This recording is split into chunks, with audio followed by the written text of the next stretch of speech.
आदमी आज जीत कर जाता है, 5 वर्ष गायब हो जाता है, 5 वर्ष के बाद फिर आता है, फिर अपना कुछ छीट दिया और जीत लिया, जीत कर चला गया। मुकाबला किसी से नहीं, ना तो कोई यहाँ पर डॉक्टर है, ना तो कोई यहाँ पर शिक्षित है।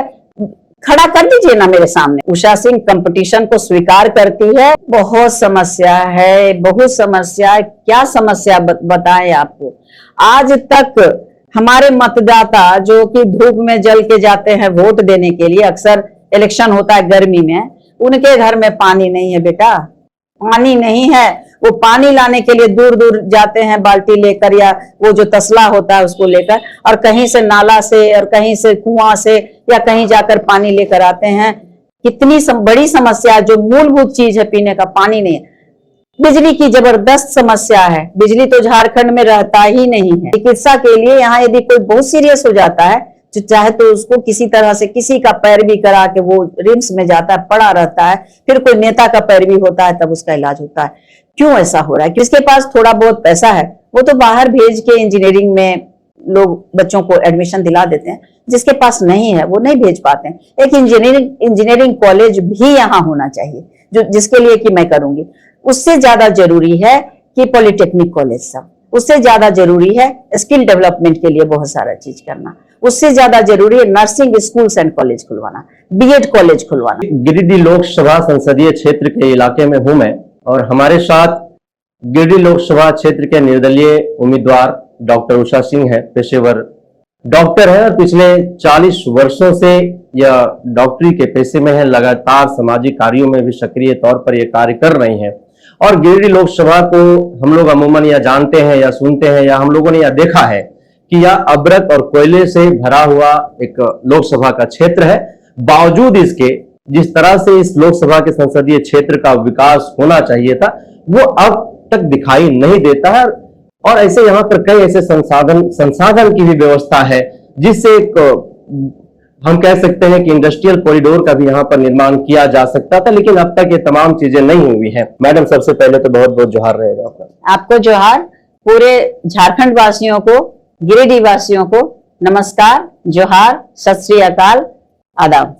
गिरिडीह लोकसभा के लोग जो हैं वह जानना चाह रहे हैं, उनका सवाल है कि आखिर डॉक्टर उषा सिंह जो पिछले 40 वर्षों से पेशेवर डॉक्टर हैं, गरीब गुरबों को इलाज कर रहे हैं, उनको सहयोग कर रहे हैं, मदद कर रहे हैं, आखिर ऐसा क्या हुआ कि उन्हें गिरिडीह लोकसभा का चुनाव लड़ना पड़ रहा है और मुख्य उद्देश्य उनका क्या है? जी, बहुत अच्छा सवाल है आपका। खास करके लेडी डॉक्टर कभी भी अपने चैम्बर से बाहर नहीं जाती है। लेडी डॉक्टर का एक अपना स्किल है, उसका एक ईगो है, वो वहां से बाहर नहीं जाती है, धूप में नहीं निकलती है, घर घर नहीं जाती है। तो मेरे अंदर में डॉक्टर होने के साथ एक समाज सेवी का आत्मा घुसा हुआ है, और मैं पिछले 40 वर्षों से पेशेंट का भी जो इलाज करती रही हूँ वो भी सेवा रूप में ही करती रही हूँ।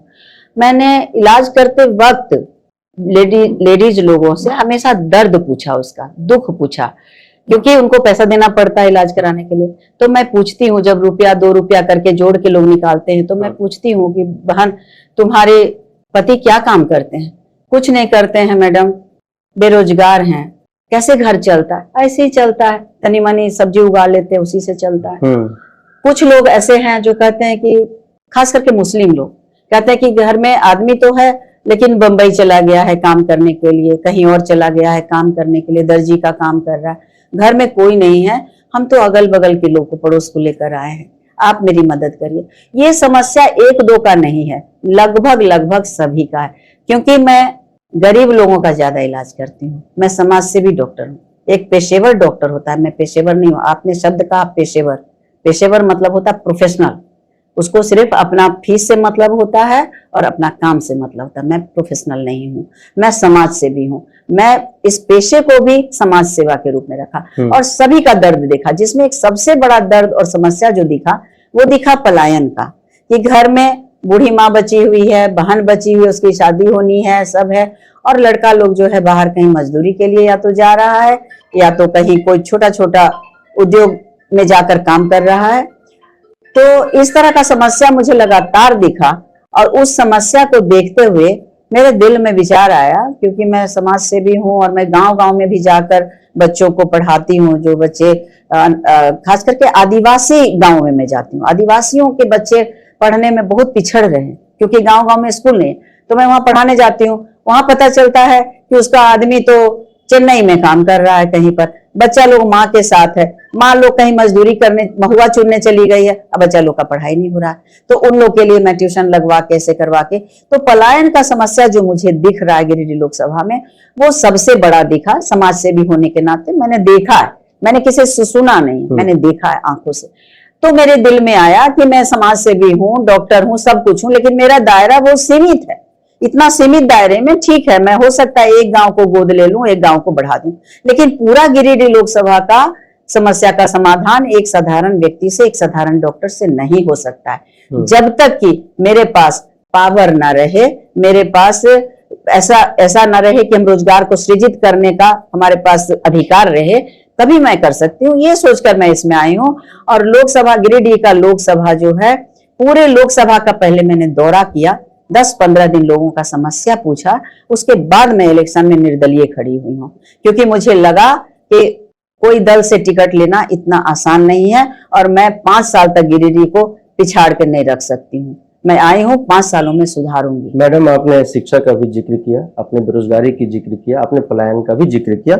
ऐसे में आपके एजेंडे में चुनावी मुद्दे क्या क्या होंगे? अगर आप जीत गए तो आपकी पहली प्राथमिकता क्या होगी? जी, आपका सबसे पहला जो सवाल के साथ एक जवाब भी था, आपने कहा था कि अबरख खदान जो है वो बंद हो गया है। कई सारे यहाँ पर हमारे पास में जो भी कोयला का खदान है, बहुत सारा बंद पड़ा हुआ है। हमारा दुग्धा में जो कोल बासरी है, जिसमें 1200 लोग एम्प्लॉय थे, वो लोग सब बेचारे बेरोजगार हो गए, बंद हो गया है। फिर आपका जितना भी पावर प्लांट्स है हमारे पास में है, भरा पड़ा हुआ, CTPS, BTPS, TTPS भरा पड़ा हुआ, लेकिन अभी वो पूरी क्षमता से काम नहीं कर पा रहा है। तो हमारे पास ये बहुत बड़ा अभी समय है, अभी हम लोग बदल सकते हैं चीजों को। यदि एक औद्योगिक कॉरिडोर बना दें हम लोग गिरिडीह से लेकर गोमिया तक, क्योंकि यहाँ पर रोड है, रोड के आसपास में जमीन है, और यदि उद्योगपति यहाँ आते हैं और हमारे किसान भाइयों को सही मुआवजा मिलता है, तो किसान भाई जरूर जमीन देंगे, क्योंकि यहाँ फसल सिर्फ एक होता है, धान का फसल, बाकी कुछ भी नहीं होता है। तो बताइए कैसे उनका काम चलेगा एक धान के फसल से? वो भी नेचुरल बारिश पर होता है, उसके लिए कोई इस तरह का समाधान नहीं है कि उनको इरिगेशन के लिए कुछ मिला हुआ, नेचुरल बारिश पर। यदि उनको अच्छा मुआवजा दिया जाएगा तो वो जरूर जमीन देंगे और उद्योगपति यहाँ उद्योग लगाएंगे, तो हमारा आधा से ज्यादा समस्या का समाधान, बेरोजगारी का समस्या का समाधान होगा। और जो हमारे गरीब किसान भाई हैं, जो सिर्फ एक खेती पर निर्भर हैं, वो बहुत सारा रोजगार खुद से बना पाएंगे।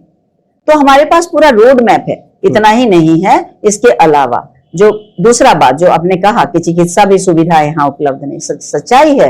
चिकित्सा के लिए यहाँ यदि कोई बहुत सीरियस हो जाता है, तो चाहे तो उसको किसी तरह से किसी का पैरवी करा के वो रिम्स में जाता है, पड़ा रहता है, फिर कोई नेता का पैरवी होता है, तब उसका इलाज होता है। क्यों ऐसा हो रहा है? क्योंकि हमारे गिरिडीह लोकसभा में एक मेडिकल कॉलेज नहीं। यदि एक मेडिकल कॉलेज जल्दी से जल्दी खुल जाए, जो कि मेरा वादा है, मैं खुलवाऊंगी। यदि मैंने शपथ ले लिया लोकसभा में जाकर, तो उसके 2 साल के अंदर मेरा वादा है कि मैं मेडिकल कॉलेज गिरिडीह लोकसभा में ला कर दम लूंगी।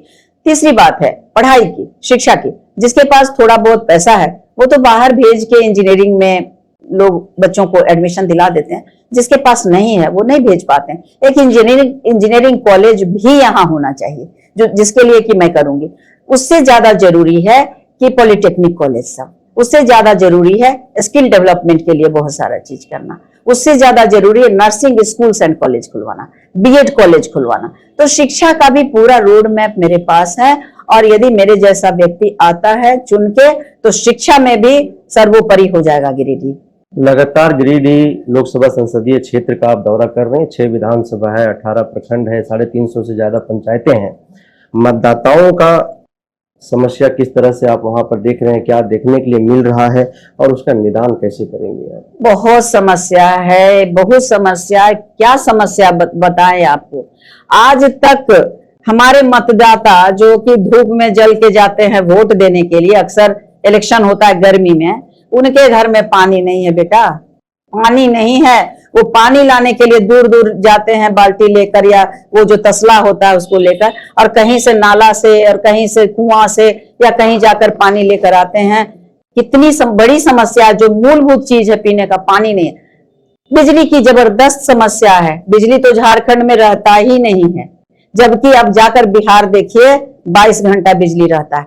घर घर में बिहार में नल है, जल और नल का जो योजना है आप बिहार जाकर देखिए, गांव गांव का एक एक व्यक्ति कहेगा कि बिहार में है। क्यों हमारे गिरिडीह लोकसभा में क्यों नहीं हो सकता है, बताइए। तो इतनी बड़ी समस्या, बेरोजगारी तो आपको अभी हमने बताया, बेरोजगारी का तो है ही, चिकित्सा का तो है ही, शिक्षा का तो है ही, जो मूलभूत चीज है उसका भी समस्या का समाधान आज तक नहीं हुआ, पानी का, बिजली का।